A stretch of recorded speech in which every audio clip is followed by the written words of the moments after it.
آپ کسی دباؤ کے نتیجے میں تو نہیں دے رہے. علی امین گنڈاپور صاحب خود آ کے کہہ چکے ہیں کہ وہ ولنگ ہیں کیونکہ ان کے لیڈر کا یہ حکم ہے اور یہ ایک سیاسی تبدیلی ہے, جمہوری تبدیلی ہے جو کسی بھی سیاسی جماعت کا حق ہے. صحیح ہے. تیسرا اس میں تھا کہ کیا اس وزیر اعلیٰ کے دستخط سے یہ استعفیٰ دیا گیا ہے, تو دستخط جب وہ خود کہہ چکے ہیں تو وہ دستخط بھی ان کے اس لیے ہوں گے, اور پھر وہ وہاں پہنچا بھی دیا گیا, اس کی ریسیونگ بھی آ گئی, تو اس کے پری ریکویزٹ تو ہو گئے پورے. اب یہاں پر موجودہ صورتحال میں وہ رات میں سن رہا تھا, مجھے انتہائی افسوس ہوا, سینیٹر کامران مرتضیٰ JUIF کے ہیں, انتہائی سینئر وہ قانون دان ہیں اور بڑی نپی تلی اور بڑی میچور گفتگو کرتے ہیں. وہ بھی کل کہہ رہے تھے کہ جی استعفیٰ اس طرح نہیں ہو سکتا, اس طرح نہیں ہو سکتا. تو اس سارے معاملے کو میرے خیال میں اس طرح سے PTI بھی اب تھوڑا سا حساس اس معاملے میں ضرور ہے کہ وہ آپ کو یاد ہوگا کہ ریزرو سیٹس کا کیس ہو, بلے کے انتخابی نشان کا کیس ہو, بعد میں بہت سی ایسی چیزیں کوتاہیاں نکال لی گئی, حالانکہ آئین کو بھول کر کچھ اسٹیچوٹ کا سہارا لے کر اور اس کے فیصلے دیے گئے تھے. تو چلیں بہرحال اب یہ استعفے والا معاملہ آ گیا. دوسرا یہ بھی ایک گفتگو تھی کہ اجلاس کون بلا سکتا ہے, وہ اجلاس جو ہے وہ گورنر بلائے گا یا اسپیکر خود بلائے گا. اب آپ کی جو گفتگو ہے وہ میں یہ سمجھاؤں کہ شاید وہ تمام قانونی نکات جو ہیں وہ پورے کر کے اس حوالے سے آگے بڑھنے جا رہے ہیں. تو اس کا مطلب یہ لیا جائے کہ یعنی آج 11 اکتوبر کو ہم جب ویڈیو ریکارڈ کر رہے ہیں تو آج بھی کوئی اجلاس نہیں ہے, اور ممکنہ طور پر اگلا اجلاس کب ہوگا ابھی تک یہ فیصلہ نہیں ہو سکا. وہ میری جو گفتگو ہوئی ہے وہاں پہ ان کی جو پلاننگ ہوئی ہے یا جو مشاورت ہو رہی ہے وہ یہ ہے کہ اب چونکہ ان رائٹنگ ان کا ہاتھ سے لکھا ہوا استعفیٰ بھی آ چکا ہے, تو پہلے جیسے انتظار کیا گیا تھا 48 گھنٹے کا کہ اس کا جواب آ جائے, ابھی 48 گھنٹے مزید انتظار کرنے کا پلان ہے. اور ویسے کل یہ خبریں چلی تھیں کہ آج شاید 12 بجے پریس کانفرنس ہوگی اور 3 بجے اجلاس بلایا جائے گا. آج کوئی اجلاس نہیں ہے, ممکنہ طور پہ کل یا موسٹ پروبیبلی پھر پرسوں یعنی منڈے کے دن اس کا اجلاس بلایا جا سکتا ہے. اب وہ اجلاس کس مقصد کے لیے بلایا جائے گا یہ چیز طے ہونی ہے کہ اس صورت میں کہ اگر گورنر پھر بھی استعفیٰ منظور نہیں کرتا تو پھر یہ دیکھا جائے گا کہ پھر ایک آپشن یہ بھی ہوگا کہ علی امین گنڈاپور استعفیٰ واپس لیں اور پھر تحریک عدم اعتماد ان کے خلاف لے کے آئیں. اب تحریک عدم اعتماد کا جو پروسیس ہے وہ بھی ایک دن میں کمپلیٹ نہیں ہونا, اس کے لیے بھی آپ کو پتا ہے کہ وہ پہلے آپ نے تحریک جمع کروانی ہے, پھر اس کے اوپر 3 دن بحث ہونی ہے, اس کے بعد پھر اس کے اوپر ووٹنگ ہونی ہے, پھر کاغذات نامزدگی جمع ہونے اور پھر نئے وزیر اعلیٰ کا انتخاب ہونا ہے. تو یہ سارے پروسیس میں مزید 3 سے 4 دن قانونی طور پہ لگ سکتے ہیں اگر اس عمل کو دیکھا جائے. ہاں مین وائل اگر استعفیٰ منظور ہو جاتا ہے تو پھر نئے وزیر اعلیٰ کے انتخاب کا پروسیس کمپلیٹ ہوگا. ابھی اس کے اوپر ابھی بھی مشاورت خیبر پختونخوا میں جو وزیر اعلیٰ ہاؤس ہے وہاں پہ ساری PTI کی قیادت موجود ہے اور وہ بیسٹ پاسبل طریقہ اختیار کرنا چاہتے ہیں تاکہ کل کو کوئی گنجائش ایسی نہ باقی رہے یا کوئی سکم باقی نہ رہے جس کو بنیاد بنا کر ان کی حکومت کے خلاف شب خون مارا جائے. دوسری طرف صورتحال ظاہر ہے آپ کو پتا ہے کہ حکومت تو کھل کے کہہ چکی ہے. پرویز رشید کا کل کا بیان آپ نے دیکھا, تارڑ کا دیکھا, DG SPR کی پریس کانفرنس سے جو تاثر ملا کہ سہیل آفریدی کو روکنا ہے ہر صورت کم وقت میں والی بات ہے. تو اس صورت میں اب ایک یہ چیز بھی سامنے آئی ہے, یہ خبر سامنے آئی ہے کہ یہ رابطہ کیا جا رہا ہے PTI کے اندر ایسے لوگوں سے جن کے پیچھے 10 سے 15 لوگ MPs کی گروپ ہو, یعنی اگر ہزارہ ڈویژن ہے تو ہزارہ ڈویژن کے کسی بندے سے رابطہ کر کے اور اس کو کہا گیا کہ آپ اپنے ساتھ 15-20 بندے جوڑ لیں تو اپوزیشن کے جو 50-55 لوگ ہیں وہ ہم آپ کے ساتھ جوڑ کے اور آپ کو وزیر اعلیٰ بنا دیتے ہیں. اور ظاہر ہے اگر کسی کو یہ آفر کی جائے کہ وہ ان کو اس کو وزیر اعلیٰ بنایا جا رہا ہے تو اس کے لیے تگ و دو کر سکتا ہے. پہلے کوشش کی کہ لوگوں کو توڑا جائے, وہ تو آج جنید اکبر نے کہہ دیا ہے کہ چیلنج کیا ہے کہ 92 میں سے آپ 91 بھی نہیں کر سکتے. تو اب یہ ایک اور کوشش کی جا رہی ہے کہ گروپ بنا کے 15-20 لوگوں کا اور ان کو وزارت اعلیٰ آفر کر کے اور اپوزیشن کو کہا جائے, کیونکہ اپوزیشن کی وہی یہاں پر پیٹرن نہیں بدل رہا. کشمیر آزاد کشمیر میں انہوں نے یہی صورتحال کی تھی, گلگت بلتستان میں انہوں نے یہی صورتحال کی تھی. لیکن یہاں پر نا 2 چیزیں رضوان صاحب ڈسکس ہو رہی ہیں. پہلا یہ کہ چلیں جو آپ نے ایک خبر بتائی کہ لوگوں کو اپروچ کیا جا رہا ہے, اس میں بھی مشکل صورتحال اس لیے پیش آ سکتی ہے کہ موجودہ وقت میں دیکھیے علی امین گنڈاپور صاحب چاہتے تو اس وزارت اعلیٰ سے چمٹ کے رہ سکتے تھے, ان کو اپروچ بھی کیا گیا ہوگا, راستے بھی بتائے گئے ہوگا. وہ ایک سمجھدار, باقی ان سے جتنے مرضی اختلافات آپ کریں, لوگ کہہ رہے ہیں کہ انہوں نے گریس کا مظاہرہ کیا, نہیں, انہوں نے سمجھداری کا مظاہرہ کیا, انہوں نے اپنی سیاست بچائی ہے. اگر وہ رہتے تو وہ شاید خیبر پختونخوا میں رہنے کے قابل نہ رہتے. اب بھی جو اس طرف گیا تو اس کے لیے مشکلات ہوں گی, تو مجھے نہیں لگتا کہ یہ صورتحال یہ والی صورت نہیں کامیاب ہو سکتی. اچھا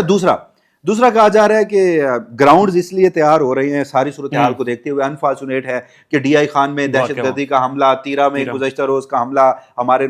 جوان جو ہیں فورسز کے ایون کے افسران جو ہیں وہ شہید ہو رہے ہیں, تو گورنر راج لگا دیا گیا. دیکھیے اس میں میری ایک اور پریپوزیشن ہے, ممکن ہے میں غلط ہو سکتا ہوں.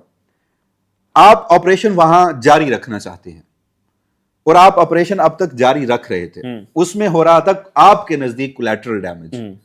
پاکستانی معصوم شہید ہو رہے تھے. صبح آپ اسے کہتے تھے کہ وہ دہشت گردوں کے سہولتکار ہیں, شام کو جرگے میں آپ کے افسران بیٹھ کر انہیں معاوضہ دے رہے تھے. جب احتجاج ہوا ہے نا اس ضمن میں, اور لوگوں نے کہا کہ وہ قلعہ بالا, حصار, پشاور, یا ایون کہ اسلام آباد تک کے مارچ کے نعرے لگے, تو آپ نے جا کر راضی کہاں کیا ہے؟ وہاں کی صوبائی گورنمنٹ نے کیا. علی امین گنڈاپور جاتے تھے, وہاں کے صوبائی انتظامیہ سے بھی زیادہ سیاستدان گئے, سیاستدانوں نے جا کر ان لوگوں کے زخموں پر مرہم رکھا ہے, اس سے لوگ اس حد تک اگریسو نہیں ہوئے.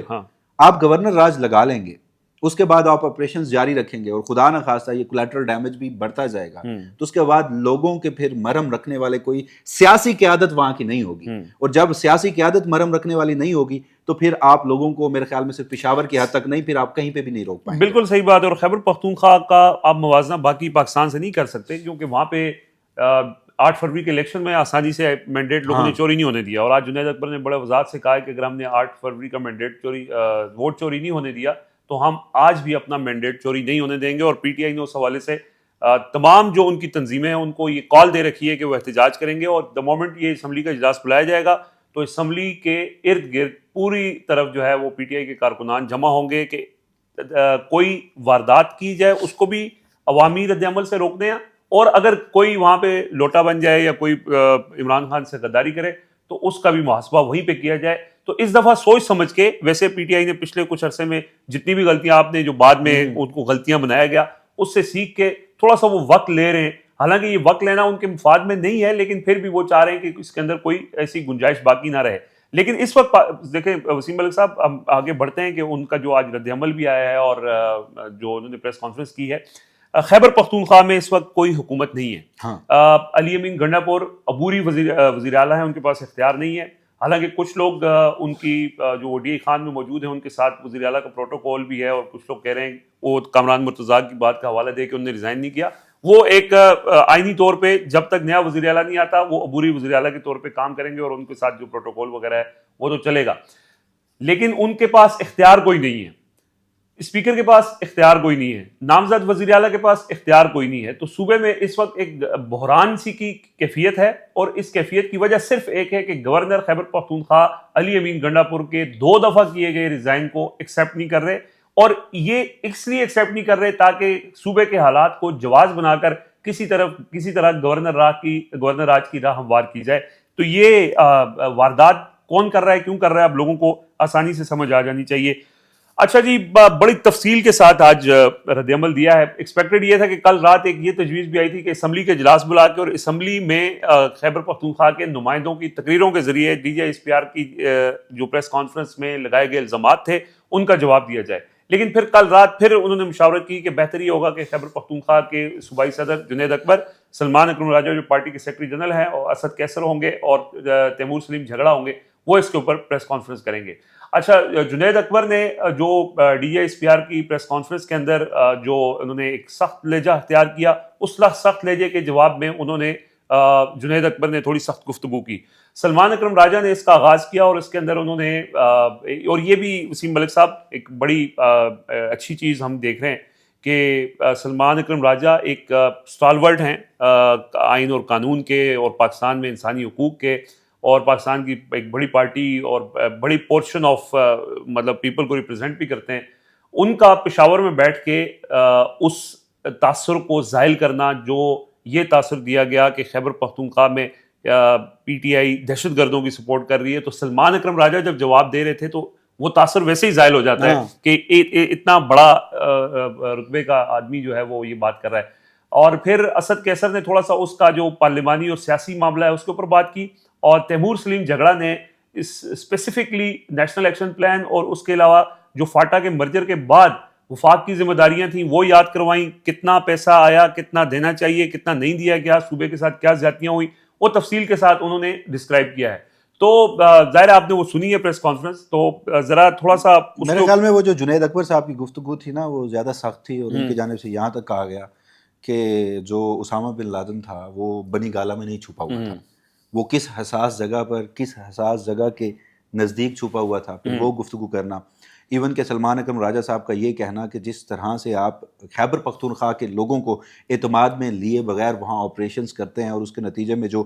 آپ کے نزدیک وہ کولیٹرل ڈیمیج اور دوسری طرف سویلینز شہید ہوتے ہیں، تو وہ آپ دہشت گردی میں اس میں اضافہ کر رہے ہیں۔ اور پھر جنید اکبر صاحب کی جانب سے یہ کہا جانا کہ جی یہ کے پی کے کی جو عوام ہے، آپ پاکستان تحریک انصاف کو سائڈ پہ رکھ لیجئے، آپ باقی تمام اسٹیک ہولڈرز کو، اب خیبر پختونخوا میں قبائلی سسٹم ہے، جرگہ سسٹم ہے، آپ اس سے تو نہیں پیچھے ہٹ سکتے، آپ کے اپنے افسران جو ہیں وہ جرگوں میں بیٹھ کر ہی فیصلے وہاں کے کرتے ہیں، ایسے ہی آپ ان کو تسلیم کرتے ہیں، آپ پی ٹی آئی کو ایک لمحے کے لیے سائڈ پہ رکھ دیجئے، آپ جو قبائلی مشران ہیں ان کے ساتھ بیٹھ جائیے، آپ وہاں کی اپوزیشن جماعتوں کے ساتھ بیٹھ جائیے، آپ وہاں پر پھر اسی طرح کے آپریشن سے کوئی حل نکال کے دیکھ لیجئے۔ تو اگین میرے خیال میں ایک انفارچونیٹ چیز یہ ہے کہ پہلی مرتبہ ایسا ہوا ہے کہ ایک سیاستدان ہے اور وہ اس وقت ہے بھی جیل میں، اس کے اوپر کیا کچھ سختیاں نہیں کی گئی، لیکن وہ بیٹھ کے طے کر رہا ہے کہ میری عوام کی مرضی کے بغیر تم وہاں پر کچھ نہیں کر پاؤ گے۔ کیا پی ٹی آئی نے آپریشن سے انکار کیا ہے؟ پی ٹی آئی کا اس میں ایجنڈا آج کیا بھی ہے؟ انہوں نے یہ آج بھی وہ کہتے ہیں کہ ہمیں اعتماد میں لو، ہمارے لوگوں کے ساتھ بیٹھ کے گفتگو کرو اور اس کے بعد اگر کوئی آپریشن کرنا ہے آپ نے تو کرو۔ یہ نہیں ہوگا کہ اگر پالیسی کوئی راولپنڈی میں بن رہی ہے تو فوری اس پہ عمل درآمد اس کے اوپر عمل درآمد اسد کریں۔ کیسر نے بھی یہ بات کی ہے۔ اور دوسرا وہ یہ کہتے ہیں کہ ان کی یہ گفتگو کے اندر یہ بھی ویسے وسیم ملک صاحب کے ہوتا ہی ہے نا کہ کسی بھی صوبے کے اندر ایک حکومت ہوتی ہے، ایک اپوزیشن ہوتی ہے۔ حکومت اگر کسی چیز کی مخالفت کر رہی ہوتی ہے تو اپوزیشن اس کی حمایت کر رہی ہوتی ہے۔ یہاں پہ حکومت آپریشن کی مخالفت کر رہی ہے لیکن کوئی ایسی اپوزیشن جماعت نہیں ہے جو کہہ رہی ہو کہ کھل کے کھڑی ہو، مطلب آج اے این پی کہے نا کہ ہم کھل کے آپریشن کی حمایت کرتے ہیں، جے یو آئی کہے کہ ہم کھل کے آپریشن کی حمایت کرتے ہیں، پیپلز پارٹی کہے، نون لیگ کہہ سکتی ہے، لیکن وہ وہاں پہ والی نون لیگ نہیں کہہ رہی۔ وہاں پہ اپوزیشن لیڈر ہیں ڈاکٹر عباد اللہ، ان کا کوئی ایک سٹیٹمنٹ نہیں ہے اور نہ انہوں نے اس کی وہاں پہ اسمبلی کے فلور کے اوپر حمایت کی ہے۔ مسلم لیگ نون کے پارلیمانی لیڈر ہیں شاہجہان یوسف، ان کی کوئی سٹیٹمنٹ نہیں ہے، نہ انہوں نے وہاں مخالفت کی۔ یہاں سے ضرور کیا جاتا ہے تا ترڑ کے لیول پہ، لیکن وہ اس لیے کہ صرف یہاں پہ وہ اپنے معاملات ٹھیک کرنے کے لیے، ادروائز وہ وہاں پہ اس کی مخالفت نہیں کر رہے۔ تو وہاں پہ بھی اپوزیشن اور حکومت ایک پیج کے اوپر ہیں۔ ابھی تھوڑی دیر پہلے وہاں پہ اسپیکر صوبائی اسمبلی سے اپوزیشن لیڈر ڈاکٹر عباد اللہ اور نون لیگ کے پارلیمانی لیڈر نے ملاقات بھی کی ہے، اور اس کے اندر بھی انہوں نے یہی ڈسکشن کی ہے کہ اس وقت جو ایک بحران سی کی کیفیت ہے وہاں پہ، اس کو دور کرنے کے لیے جہاں پہ ہماری ذمہ داری ہے، کیونکہ وہاں پہ سلمان اکرم راجہ نے، جنید اکبر نے، اسد کیسر نے یا تیمور جھگڑا نے جو بات کی ہے وہ یہ کہہ رہے ہیں کہ یہ پی ٹی آئی کا معاملہ نہیں ہے، یہ صوبے کے عوام کا معاملہ ہے اور عوام کی مرضی سے۔ دیکھیے بڑی انفارچونیٹ سی چیز ہے، گفتگو پھر دوسری طرف چل جائے گی جب بنیادی کانسیپٹ ہی آپ کے خراب ہونا ریاست سے متعلق بھی۔ کل بھی جو گفتگو کی گئی اس میں جو ریاست کی تعریف کی گئی وہ میرے لیے تو بڑی حیران کن تھی۔ اور دوسری، وہاں پر آپ یہ کہتے ہیں کہ پشاور کے جو عوام ہیں وہ بڑے غیور ہیں اور پشاور کے عوام جو ہیں وہ سمجھدار بھی ہیں اور بہادر بھی ہیں، ساتھ آپ یہ کہہ رہے ہیں کہ ایک شخص اپنے ذاتی مفاد کے لیے یا سیاسی مفاد کے لیے یہ دہشت گردوں کی سہولت کاری کر رہا ہے۔ آپ براہ راست نام نہیں لے رہے لیکن آپ اشارہ عمران خان کی طرف کر رہے ہیں۔ عمران خان فرد واحد ہے۔ آپ جس صوبے میں جا کر کل پریس کانفرنس کر رہے تھے، 8 فروری آپ کا الیکشن کمیشن، آپ کی وہاں پر ہائبرڈ نظام میں وہ پوری اس وقت کی مشینری تھی، انتخابات ہوتے ہیں، چلے میں پورے پاکستان کے دیگر علاقوں کو چھوڑ دیتا ہوں، خیبر پختونخوا میں 2/3 اکثریت بغیر مخصوص نشستوں کے اس لیڈر کے نظریے پہ لوگ اس کو لبیک کہتے ہوئے ووٹ کرتے ہیں۔ آج بھی 92 نشستیں ہیں اس کے پاس، اور پھر اگر آپ انہیں مخصوص نشستیں دیتے تو 3/4 ان کی بنتی۔ آپ کے نزدیک فرد واحد کی تعریف یہ ہے۔ تو دیکھیے یہ ہمارا نا اس سارے معاملے میں میرا گلہ طاقتوروں سے نہیں ہے، وہ ہمیشہ سے طاقت کے اسیر رہے ہیں، وہ طاقت کی ہی زبان بولتے ہیں، وہ طاقت کے ذریعے اقدامات کرتے ہیں۔ آپ آج جو گریں باندھ رہے ہیں، بالخصوص P M L N, Pakistan Peoples Party, A N P خاموش ہے آج، ٹھیک ہے آپ حمایت نہیں کر رہے ان کی لیکن خاموش تو ہیں آپ۔ جمعیت علماء اسلام فضل الرحمان کا کوئی کلیئر موقف نہیں آ رہا، ویٹ اینڈ واچ والی پالیسی ہے، تو آپ کے لیے بھی کل مشکل ہوگی۔ ہم اگلی ویڈیو کریں گے۔ پاکستان تحریک انصاف نے تو ابھی بھی سہ رہی ہے، اس نے جب 26 نومبر کو گولیاں لگیں تو چند صحافی جو تھے وہی چیخ چیخ کے بتا رہے تھے کیا ہوا، سارے مذاق کر رہے تھے، ٹھٹھے اڑا رہے تھے، اور تحریک لبیک بھی ان میں شامل تھی جو خاموش تھی۔ آج باری تحریک لبیک کی تو آ چکی ہے، انتہائی انفارچونیٹ ہے، ہم اس کو جسٹیفائی نہیں کر رہے۔ تو آج نون لیگ اور باقی تحریک پاکستان پیپلز پارٹی یہ ساری خاموش ہیں، تو وقت ان پہ بھی آنا ہے۔ بالکل صحیح ہے جی، بہت شکریہ وسیم ملک صاحب۔ مزید اپڈیٹ ہوگی، ظاہر ہے لمحہ بلمحہ بدلتی صورتحال ہے، اور کسی بھی ٹائم کچھ بھی ایسا ان ایکسپیکٹڈ چیز ہو سکتی ہے، تو ہم آپ کو اپڈیٹ کریں گے۔ ساتھ ساتھ فی الحال اجازت دیجیے، اللہ حافظ۔